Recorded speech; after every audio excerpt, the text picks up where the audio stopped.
আসসালামু আলাইকুম। আমি শামীম আলী চিশতি আজকে আপনাদের সামনে একটি আলোচনা নিয়ে আসলাম।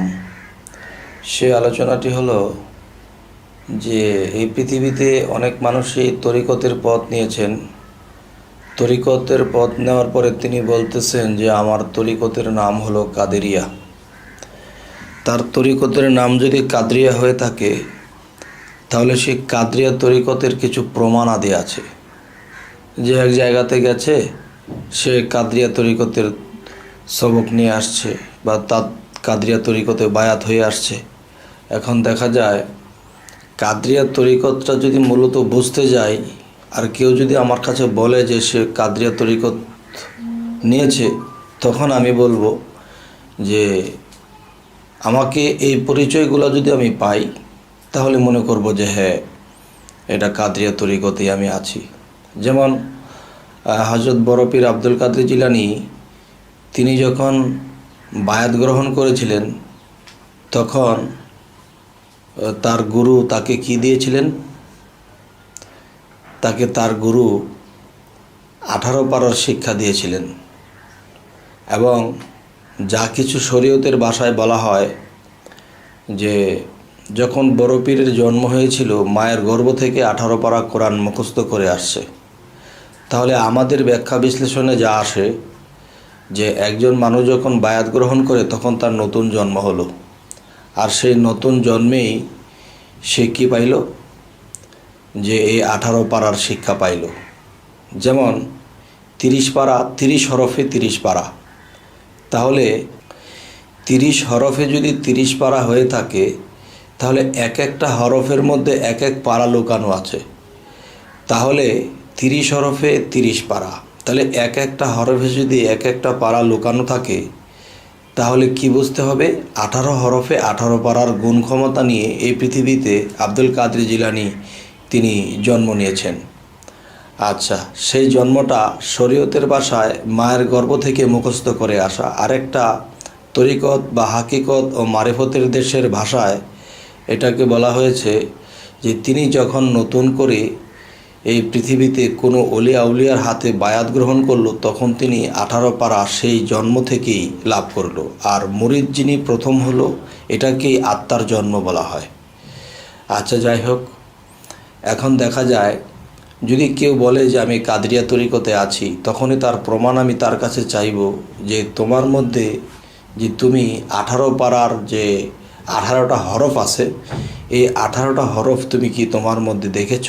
তোমার মধ্যে কি তুমি পেয়েছো? তোমার গুরু কি তোমাকে সেই 18 হরফের শিক্ষা দিয়েছে?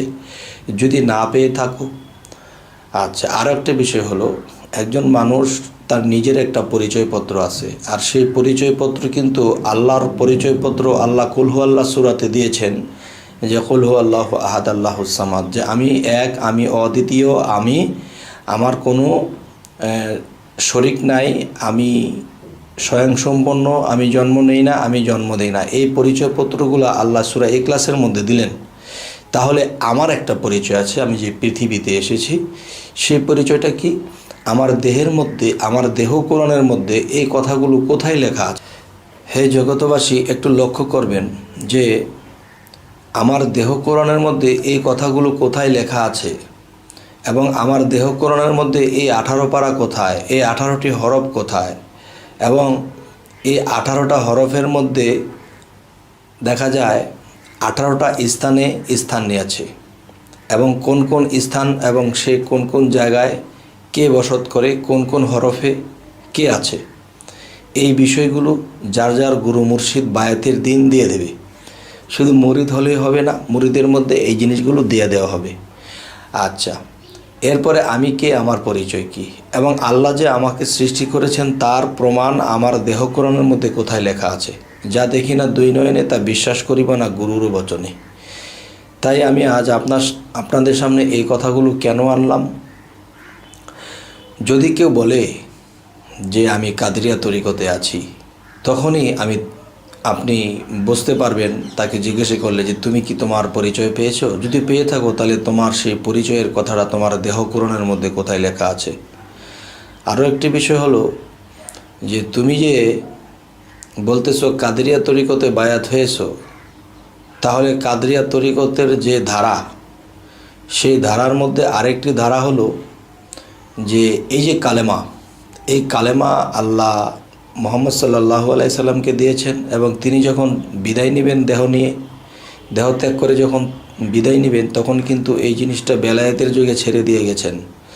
তাহলে এই কালেমাটা মানব দেহের মধ্যে আল্লাহ কোথায় ফিটিং করেছে, কী অবস্থায় আছে, এবং সেই কালেমাটা দেখাইয়া আমার মুর্শিদ আমাকে মুরিদ করবেন। যদি এই জিনিসগুলো আমরা পাই, তাহলে অবশ্যই আমরা মুর্শিদের কাছে যাব, বায়াত গ্রহণ করব। আর এই জিনিসগুলো যদি আমরা না পাই, তাহলে ভাবব যে আমরা সঠিক জায়গায় এখনও পৌঁছাইনি। তো সঠিক পাইতে হলে আমাদের এই জিনিসগুলো একজন গুরুর কাছে সন্ধান করতে হবে। আর যদি বলা হয় আচ্ছা তোমরা বায়াত হইছ, তোমরা চলতে থাকো, একদিন পাইবা, এই যে একটা কথা বলা হয়েছে যে একদিন পাইবা, এই যে একদিন যে পাবে, এটা কোন দিন? এই দিনের কোনো গ্যারান্টি আছে? আমি যে আরও 10 দিন বেঁচে থাকবো, এর কোনো গ্যারান্টি আছে? তাই বায়াতের মাধ্যমে নগদ যা পাও হাত পেতে নাও, বাকির খাতা শূন্য। এরপরে যা কিছু হোক, ভাগ্যে থাকলে হবে পূর্ণ। তো আমি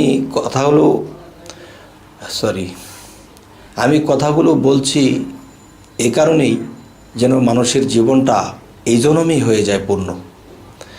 হে জগতবাসী, আর সামনের দিকে আর কি যাব, এই কথাগুলোই বিশ্লেষণ করার বিষয়, বোঝার বিষয়। আর এই জিনিসগুলো গুরুর কাছে যদি কেউ না পেয়ে থাকেন, পাওয়ার চেষ্টা করবেন। আর যদি না পান, তাহলে শিক্ষার জন্য যদি চীন শহরে যাইতে হয়, সেটাই যাবেন। তো যাই হোক, আজ এই পর্যন্তই রাখলাম। সকলেই ভালো থাকবেন। আল্লাহ হাফিজ।